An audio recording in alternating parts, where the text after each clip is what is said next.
start now or very soon. Welcome to the Math and Data Science Colloquium, everyone. Good to have you all here. I want to thank last week's speaker. It was Diana Fisher, mother of econ professor Will, who talked about systems and system dynamics. It was pretty enthusiastic and an invigorating talk. Next week from the Cal Poly Humboldt Department of Physics and Astronomy, or Astronomy and Physics, one of those, it's Monty Mola, and he will be talking about entropy. And yeah, it should be very not disorganized or disordered, but anyway, entropic. Today we have my colleague Chris Dugaw. Chris is another one of those rare species who, before coming here, got his doctorate at the University of California, Davis. He's only the third of my colleagues this semester who's given a colloquium here, who went to UCD for his PhD. But did you get here in 2014? 2005. Oh, 5? Yep. Oh, 5, okay, so I've been around way too long, because that seems like just a little while ago. Yeah, the answer is no.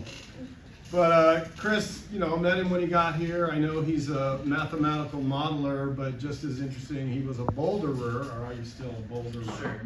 Boulderer, which means he solves problems, right? Sure. Bouldering is solving problems. And let's see, I know he likes to play soccer, mountain bike. Besides all the math, you're going to hear all about the math. He studied some of the coolest species, though. I actually knew what a nematode was before he got here, but he studied nematodes. And Chris advised one of our last grad students, I don't know if it was the last ever, but one of my running buddies, Adam Falk, was he our last graduate? He was close to it. Close to it, yeah. But they studied something cool, giant kangaroo rats. Okay, so you're waiting for Chris. We'll get to Chris. It's 4. All right. So today he's got a recipe for banana pie. Except, of course, you should expect this from Chris. It's radioactive banana pie. Give it up for my colleague Chris.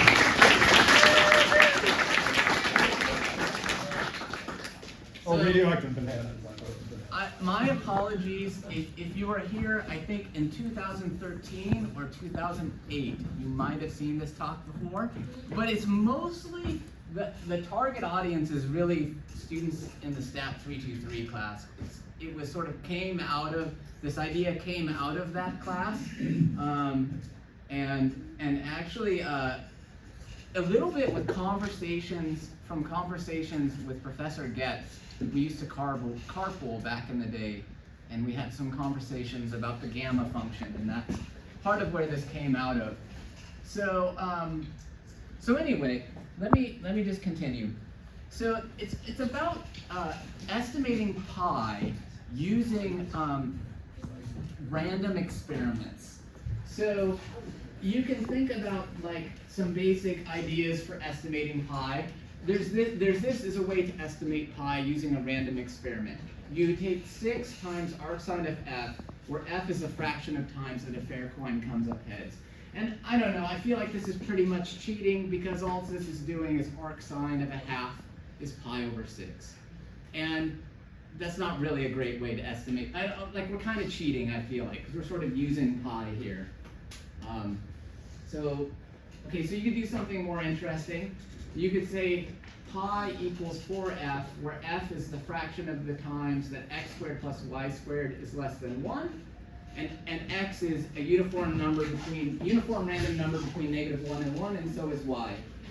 So basically that just tells you the fraction of times that you lie inside a circle that's sitting inside a square of the 2 by 2 square. So that's probably not terribly surprising, and it kind of relies on the area of a circle. So, you know, like all of these things, the connection to pi, I think, is obvious, meaning the number pi. We could also take this problem called the Buffon needle problem, which has to do with like dropping needles onto lined papers and counting the fraction of the times then a needle crosses one of those lines. And basically it comes down to like the probability depends on like the angle in which the needle lands, and that's how pi comes out of it, because it's like there's an angle, and you know angles are related to circles through trigonometry, and that's related to pi. It's not too surprising, but this is an entirely new way to calculate pi involving a random experiment. And as far as I know, I haven't seen this published anywhere else. This is sort of an idea that I came up with. So all you need is some potassium-40, which is a radioactive isotope of potassium, and it occurs in bananas. And you need a Geiger counter and a really good stopwatch. A Geiger counter is a device that measures like radioactive particles. And here's a picture of somebody holding a set of bananas next to a Geiger counter. The Geiger counter is this thing right here. I've never actually done this experiment. I've only theoretically done it or simulated it, but theoretically it's possible. Okay, but before we do that, we need to know some theory about radioactive material. So first we're going to start with a single radioactive particle. And that radioactive particle is, there'll be a radioactive decay event at some point. And, the probability that you have a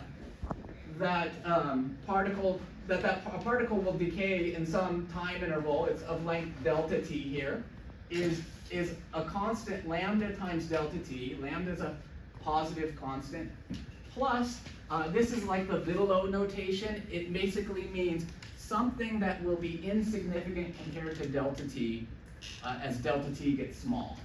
So basically it's like if delta t is small, the probability that the particle decays in some delta t time is basically lambda times that delta t, where lambda is a constant.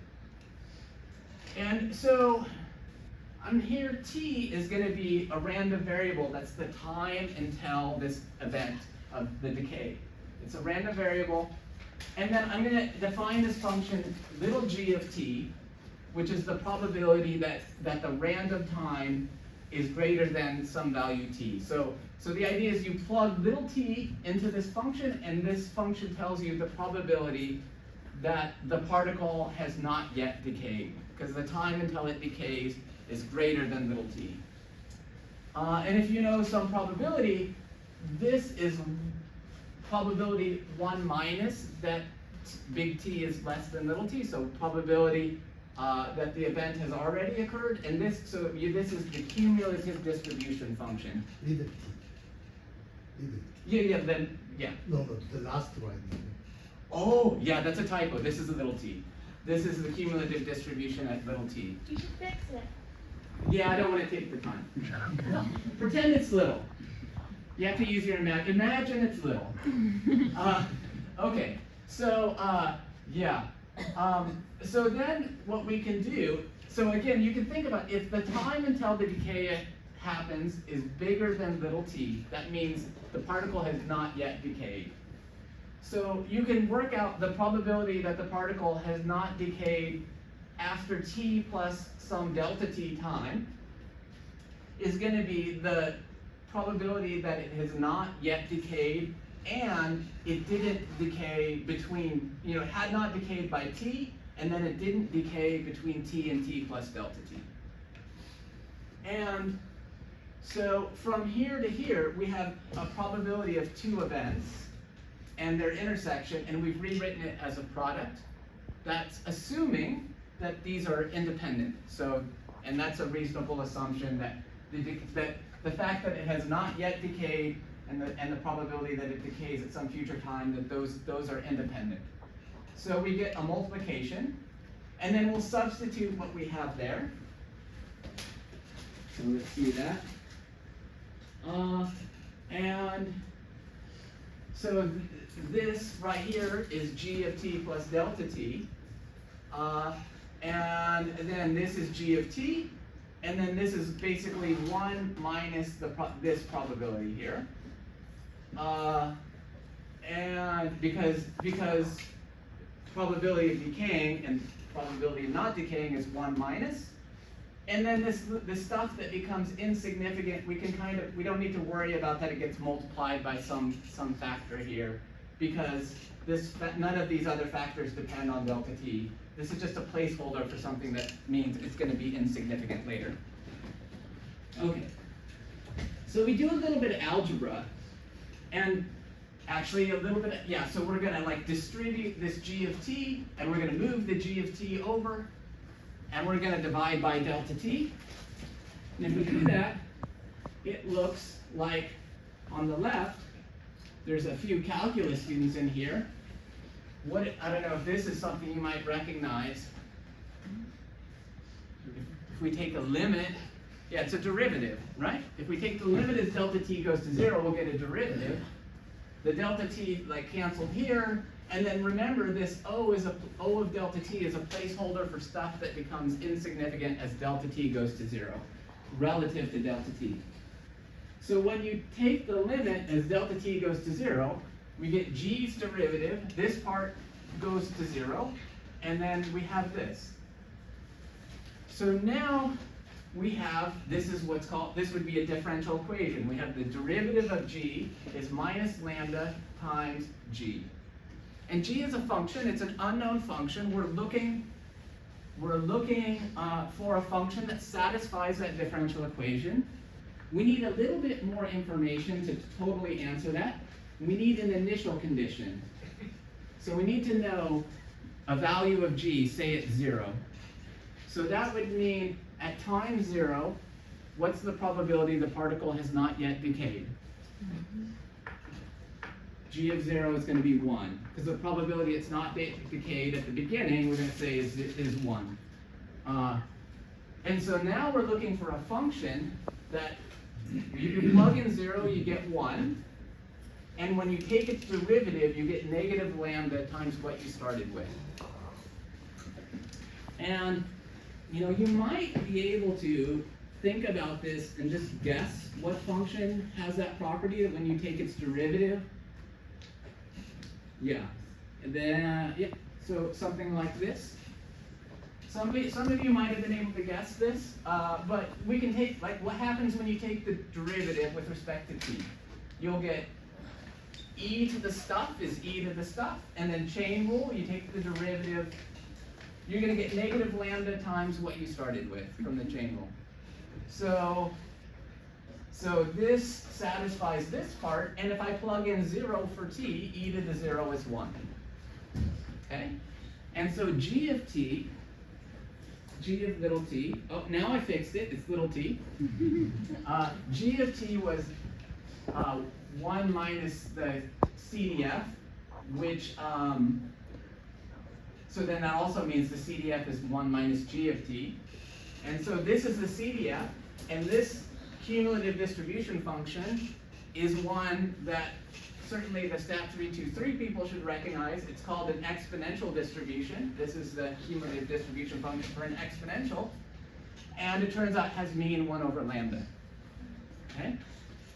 So there's this distribution for the time until an event occurs is exponential.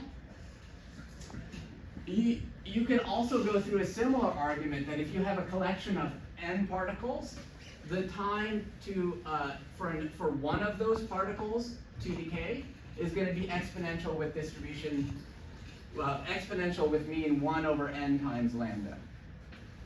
So that's sort of another fact we'll use later. And it's basically lambda is the rate at which these happen, so it makes sense that 1 over lambda, the faster the rate, the shorter the time, and the more particles, the faster the rate at which they decay.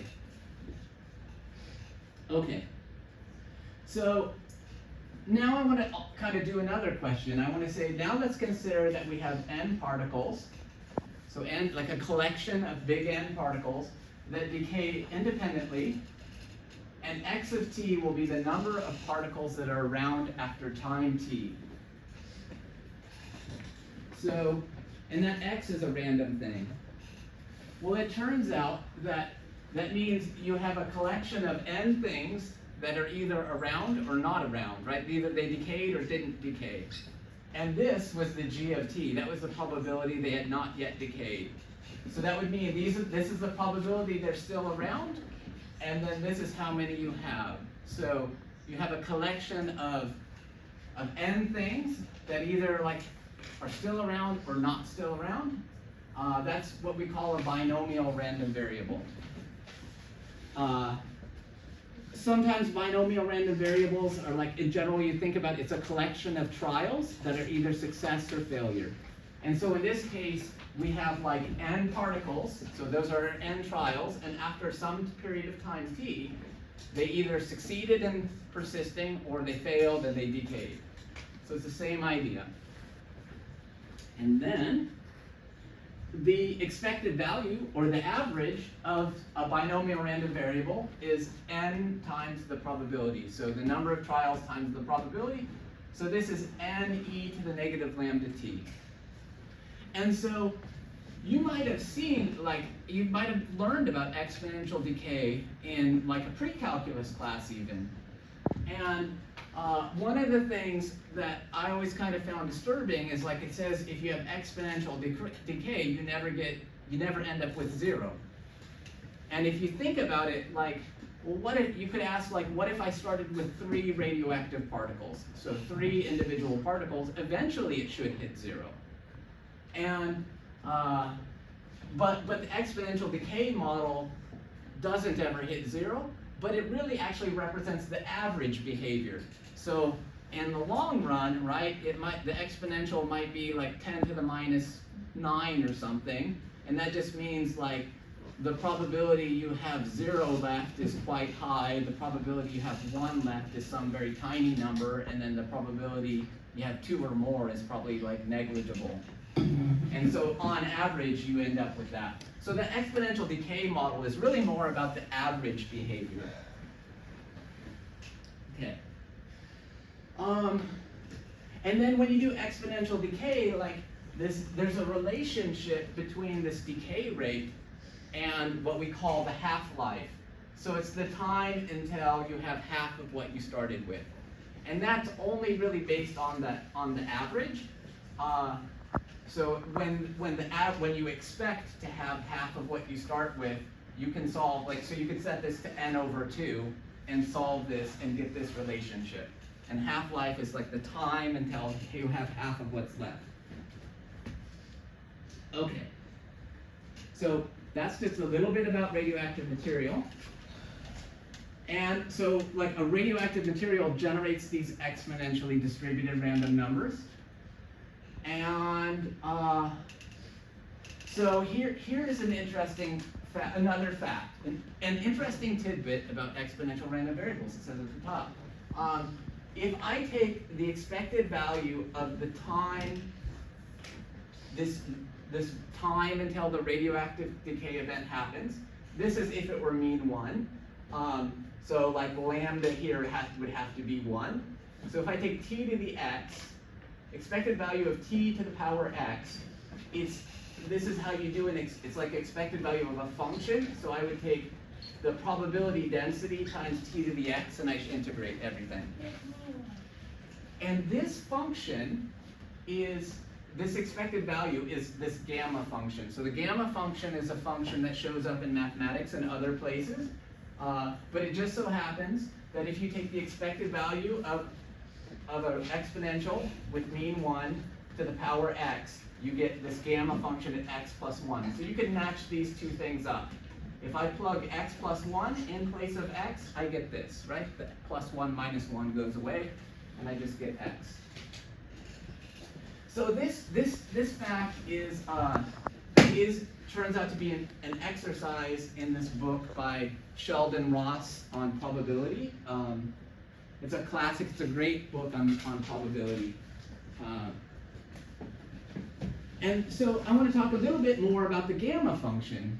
So there's some cool things about the gamma function. And this, by the way, again, I've copied from the previous slide so you can see it. And you can do these with some homework. I think if you've had through Calc, well, this one requires Calc 3, but certainly there's some calculus, more calculus 2 here. So you can show that gamma of z plus 1 is z gamma of z if you integrate by parts. And so like that's just sort of an integration by parts problem. Maybe I don't want to talk too much about that. Just say that it's something you can do. You can try it. So here's another one. Gamma of 1 is 1. So if I put 1 in for x, this becomes t to the 0, and I'm integrating e to the minus t from 0 to infinity. That integrates to 1. Okay. Now, maybe Math 245 students can get this part. You've got gamma of 1 is 1, and gamma of z plus 1 is z times gamma of z. You can get from that gamma of n plus 1 is n factorial. So you start out with 1, you get 1. Then you go to, 0 factorial is 1, and then you can use this result and maybe do some induction, and that would get you to what you have here. Okay. Now, the next one is a great tidbit. Gamma of a half is the square root of pi. And the way that works is if you do a substitution, right? I don't know if this one showed up in the integration B, but you substitute u equals the square root of t, and then it converts the integral you get, to this integral. And there is a result that the integral from minus infinity to infinity of e to the minus x squared dx is square root of pi. And so we have half of that, but then we multiply by 2. So that's how we get square root of pi out of that. And that trick to show why that's true is this really cool trick that only works in this one place, which is to do a double integral and then convert it to polar coordinates. You might have seen this in Calc 3. All right, and then the last one is just applying this result with z equals a half. So gamma of a half plus 1 is half times gamma of a half, right? 3/2 is a half plus 1. Okay, cool. All right, so now we're ready to calculate pi. So here's the recipe. You need some potassium 40. A tenth of a milligram for our purposes, we're going to assume. So you have to measure out exactly a tenth of a milligram of potassium 40, a Geiger counter, and a stopwatch. So potassium 40 has a half-life of 1.3 billion years. And if you just do the calculation, you can work out, we had that before, the lambda, we can work out the rate. So that's the rate we have. And then if I have a tenth of a milligram, I need to know how many particles. Okay, so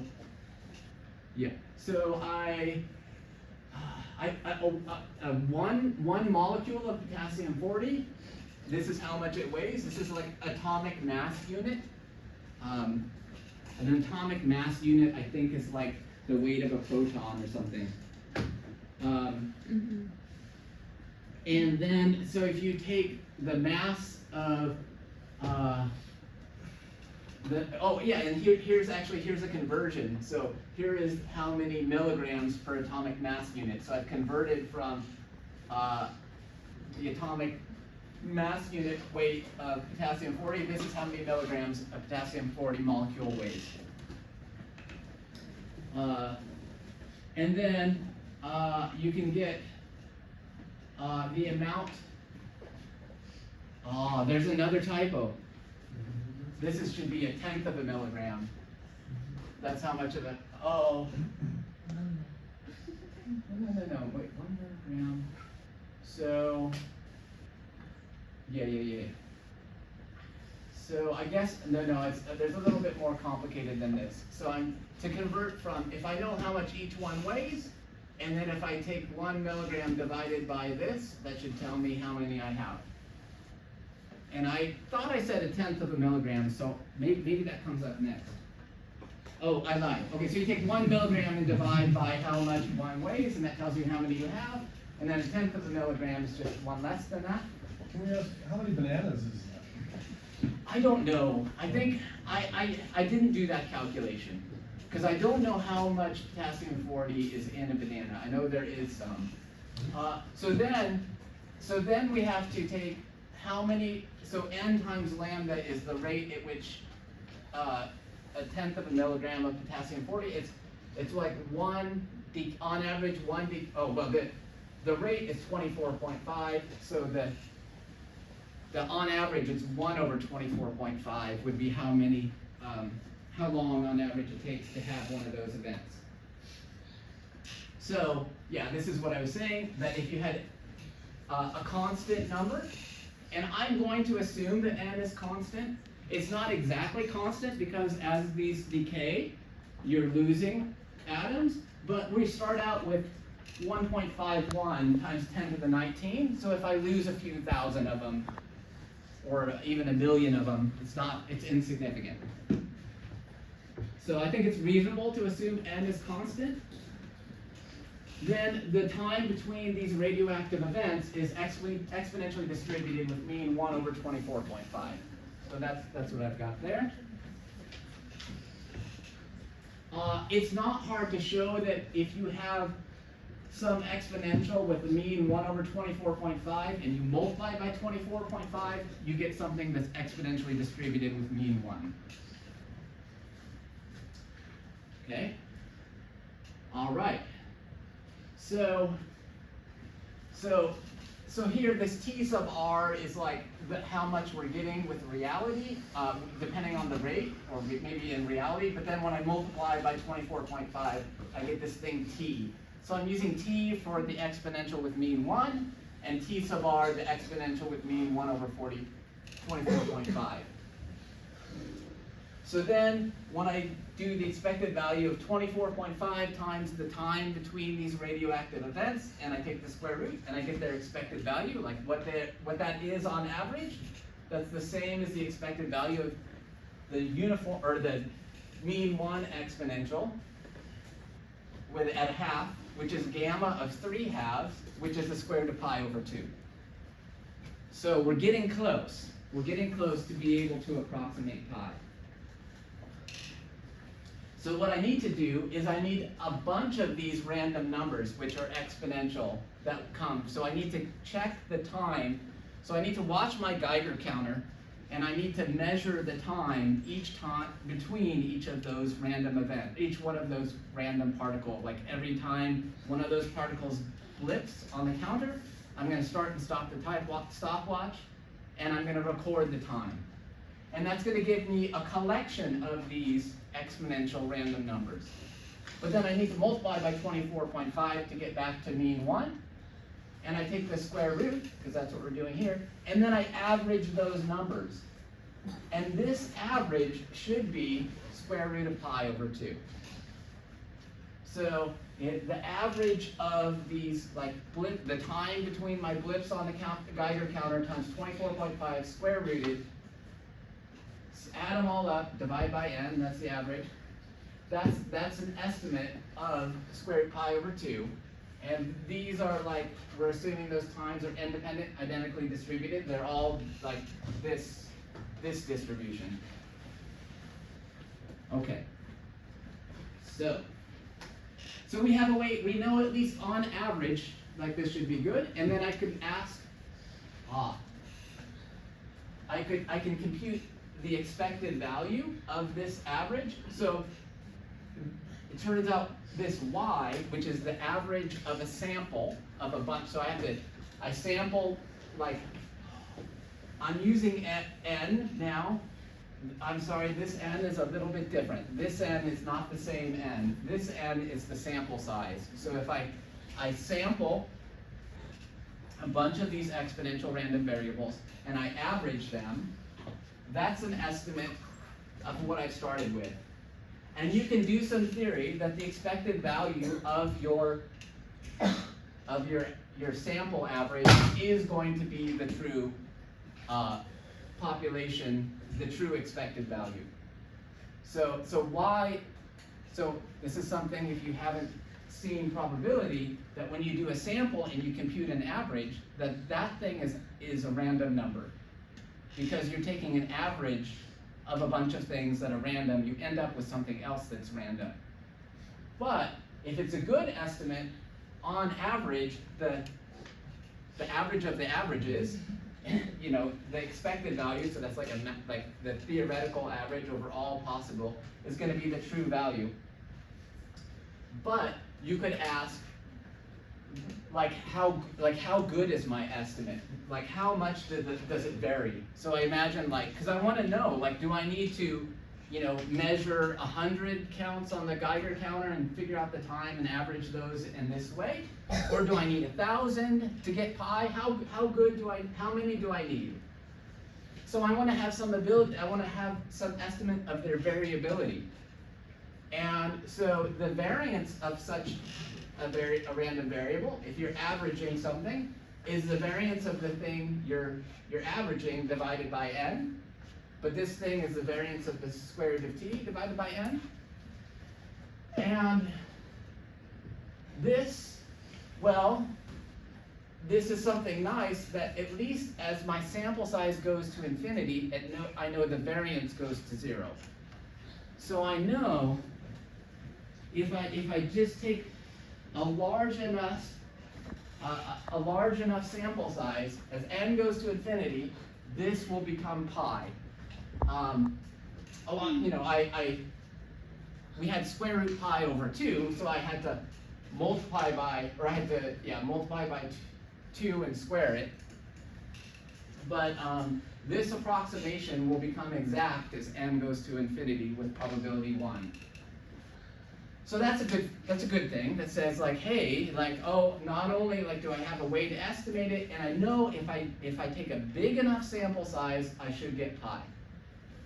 But that still doesn't tell me how big of a sample size, because we're not going to take an infinite sample size, right? We can't do that. We'd like to know how big. And the other problem is, I know how to take the variance of an exponential random variable, but I don't know how to take the variance of the square root of an exponential random variable. Like, that's actually kind of a hard problem. So we know that variance of the square root of this exponential random variable will be some number, but I don't know what that number is. I do know that this is a constant and n goes to infinity, that variance will go to 0. So I have to come up with a way to figure out that variance. And how do I do it?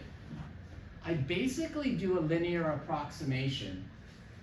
So I do a linear approximation of the square root function. And I do a linear approximation about the mean of t. And so the derivative of the square root function, that's like the 1/2 power. You know the derivative of like x to the 1/2 is 1/2 x minus 1/2. So this is the derivative, but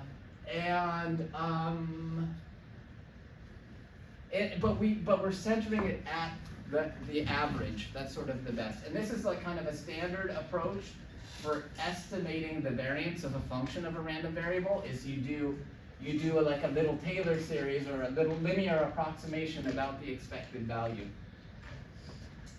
And so basically we're replacing square root of t with the derivative of the function times times t, and the derivative evaluated at the expected value. And when we pull the derivative inside the variance out of the variance, when you pull a constant out of a variance, it gets squared. So that's what we got. And we know that the expected value of t is 1 because it was mean 1.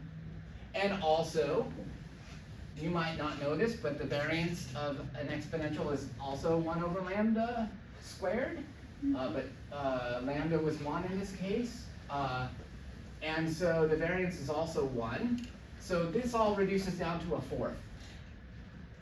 And remember we said the variance of y is the variance of the square root of t over n. So then the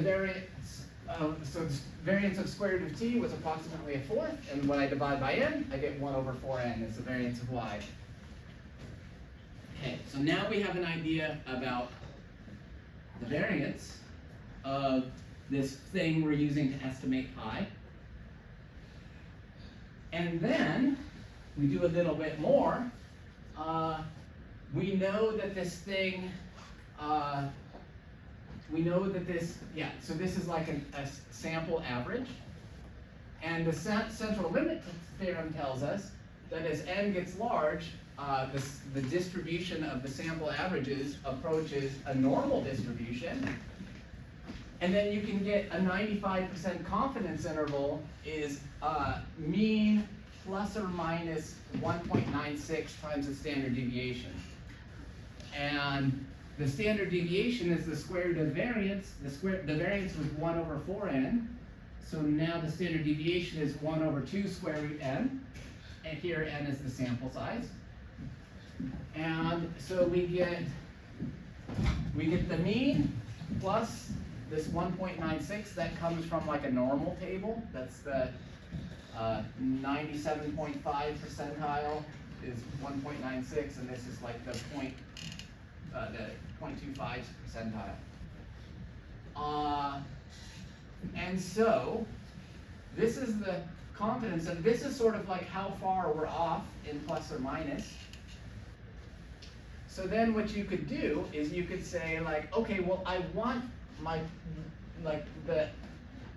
this is called standard error, I guess.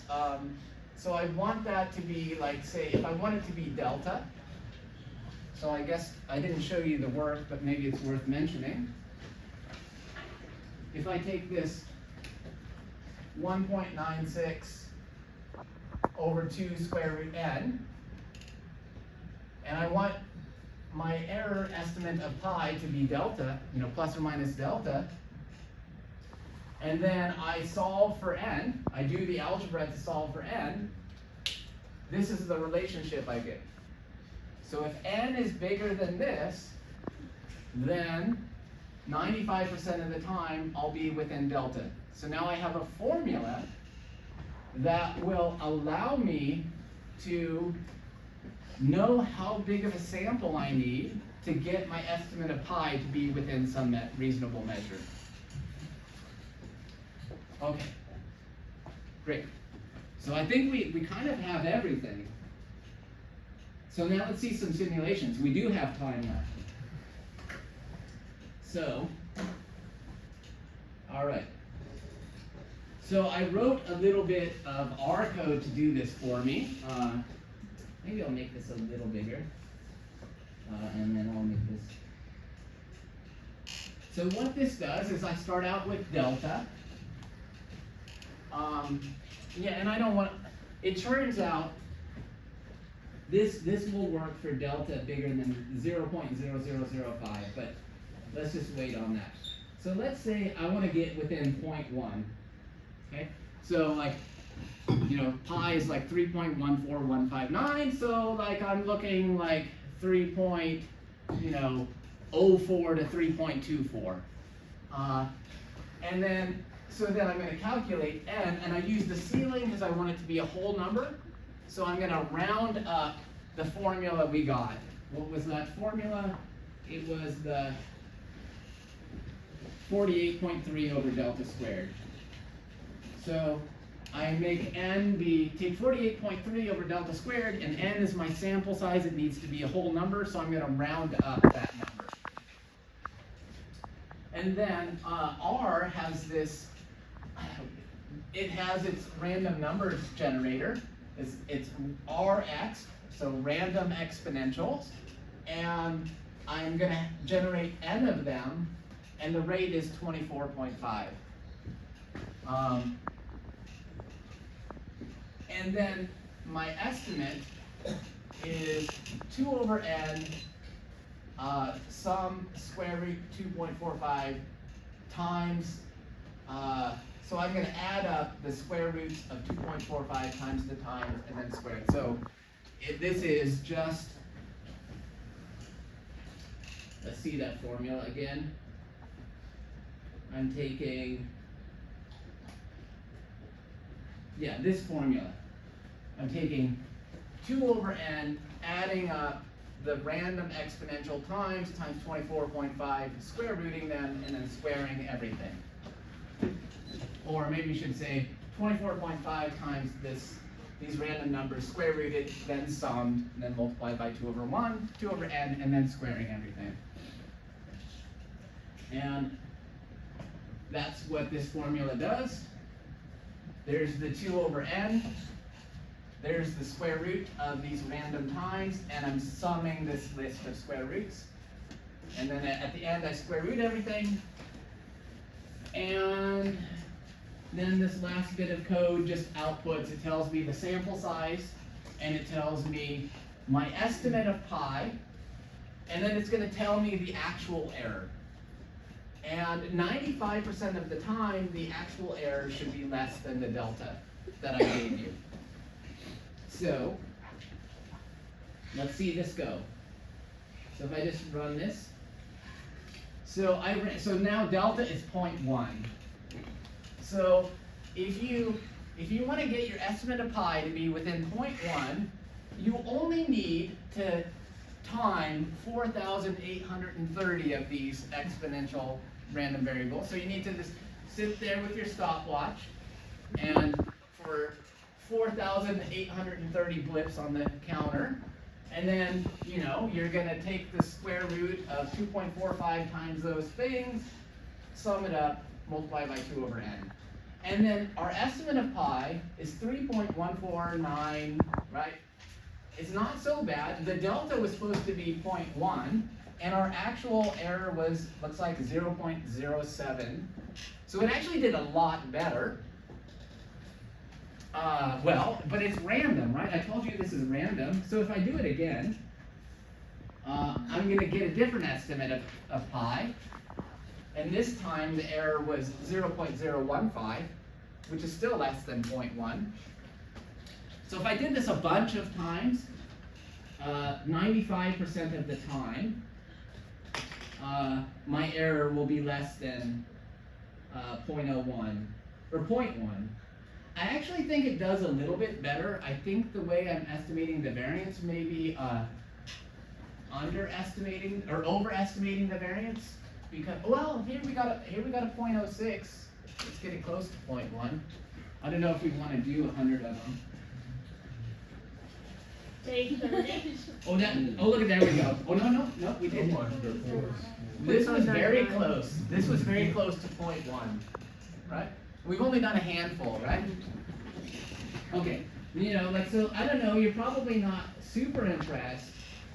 We can get within 0.1. So, let's see if we do better. So if we want to get 0.01, so something close, like 3.13 to 3.15 should be our estimate. Well, we did it. And so to get within 0.01, well, there now we need 483,000 of these.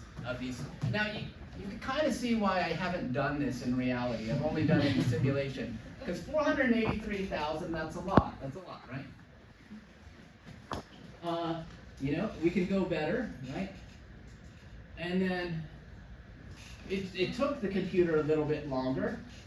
So now I said the error should be 0.001. So this should be 3.1415, plus or so it should be 3.144, 3.14. Yeah. Wait, no. 0.001. So yeah. So sorry, 3.14159. So the first 4 digits here should be correct, which they are. Here's our error. It is less than 0.001. Oh, and then how many did we? Yeah. Well, I have a question about the ceiling and that 48.3. I'm looking at the blue equation on the board. Did you do it? Well, 1.96 and 2 are pretty close to each other, so I get n is 1 over delta squared, or close to it. N is, yeah, so if you do, yeah. Go ahead. Yeah. 1.96 square root n over delta. Don't forget the 2. Yeah. 2 delta. So where is that 2 delta? Yeah. And then you square both of them? Yeah, that feels like not much less than 1 over yeah, it's roughly 1 over delta squared. So I don't know where the 48 came from. Yeah. Where did that 48.3 come from? Yeah, so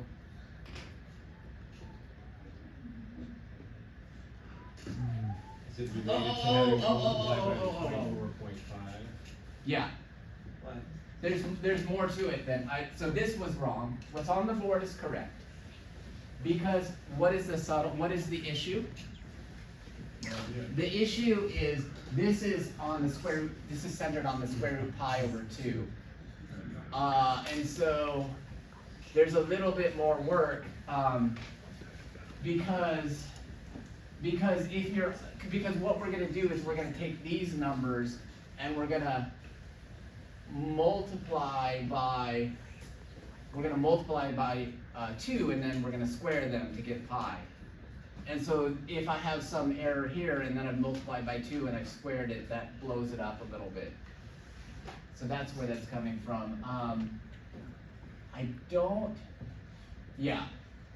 haven't done this calculation recently, so I can't tell you off the top of my head, but you see, like this is the error in the estimate of square root pi over 2, not in the estimate of square root pi, in the estimate of pi.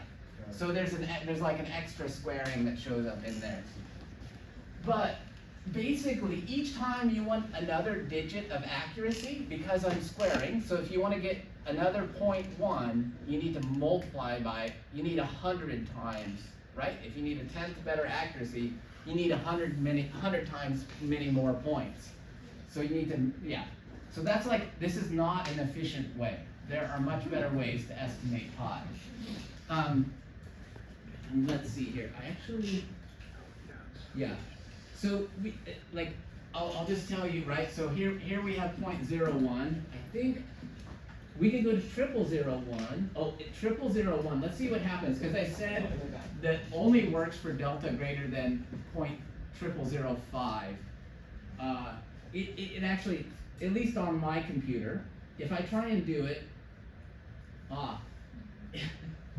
so and I think n is 4.83 times 10 to the 9, with, wait, is that it? Oh, because it chokes. I'm not sure if it stored that. Is this? No, that was the one before. No, that's, yeah. So this is for 0001. We need this huge number of data points, and then the way I'm doing it, at least the way I'm calculating it here, is I'm generating a vector of n random numbers, and that vector requires 36 gigabytes of data to have that many numbers in it. Yeah. Try 10 zeros. Well, that will just fail even worse, right? Because that's going to require even more. I don't know how. Am I at 10 yet? I don't like counting. Oh, that's good. There's a lot more zeros. I don't know if it'll tell me. Did it tell me? 2030. Oh my God. Almost. Oh, it just says it's an invalid. You can't, like, it doesn't even want to try. It doesn't even tell you. It doesn't say the end value. Yes, right. It's the n that is failing us, because we calculate n from delta. And if delta is really small, and you divide by a small number, you get a really big number. And your n is showing it's 10 to the 4.83. Yeah, oh yeah, oh I see. Yeah. Oh yeah. Exactly. So so certainly, yeah, there are limitations in how much. And you could program this a different way. There's more efficient ways to do this. Like, I don't have to compute all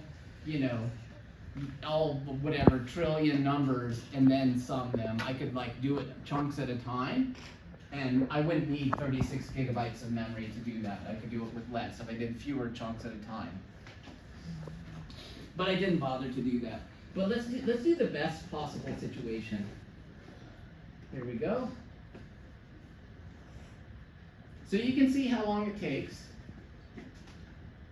So it's the red stop sign means it's still running, but we did it, and here we got, it was 0005. Oh, and we got within 0.0002, which is right within 0.0005. And here is our Sample size, it's what is this? That's 193 million points. You don't want to write down all those numbers and average them. And we still get 3.1418. This is not great. Okay. So there it is. I think with that, let's go back to the slideshow. Let's do it as a slideshow. This talk, this is some sort of like popular science magazine or something advertisement for some, radiation suit from the 60s. So this talk was inspired long ago by colloquium talks. So John Martin talked about pi the year I did this, and then this fellow Ed Sandifer came here and he talked about the gamma function. And that was also part of the impetus for coming up with this, as well as just working with like my Stat 323 students like throughout the years, current years. There's many of them here, and thanks to Professor Haig, and actually I should say thanks to Professor Kim for putting together the flyers. That's it. Let's take a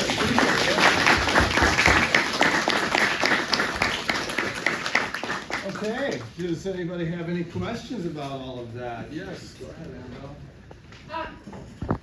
Why don't you look up how many of that stuff bananas actually have? And also, other than for like making fun, what's the practicality of this? Because it seems like you could probably measure a circle and find more accuracy than this. I agree 100%. Like take a really big circle, measure the diameter, and measure the circumference and divide, right? And that you're probably going to have a lot easier time than measuring 193 random things. So it's definitely not practical. I don't know if you need more motivation than fun. I think that's good enough. Yeah, that works. That was good. And it's an opportunity to explore some different areas of math and sort of see different connections. Good question. Anybody else? Yes. Yeah. Sorry, I'm only a top 3 student. Sure. The gamma function, that's an analytic continuation of factorial function, right? I might need some help on that. It is an extension of the factorial function. I don't know if it is an analytic continuation. I don't know if anybody else can help me out with that. Professor Friedman's not here. I know, yeah, I was thinking about it. I'm not sure if it is analytic or not. Okay. It is a continuation, you can plug in a whole smear of reals, but it's Yeah. an analytic, yeah. I don't know. Dale's gonna consult AI, are you? Yeah, I mean, I there's always about, thought it was. I know, me too, but I never proved it. Sure. I also Yeah. think it is. Right. You think it's analytic? I think the gamma function is an analytic continuation Yeah. of the effects, but I'm sheepish to say it out loud. Right, see, that's the hesitation, Yeah. I don't know what All, it is. all but- the algebraists think so. Yeah, that's right. People who don't know what they're talking about. I see we've approached quitting time, we'll give them a hand, and then if you have more questions. I know we're- Who made the destroyer? Yeah, who made the Kelvin hub? We like that. That's no money. Oh, yeah. Yeah. That's odd. Yeah, that's good. Yeah, she's great. Make sure, you got a picture of it? Nice to see you guys. You too. Take care.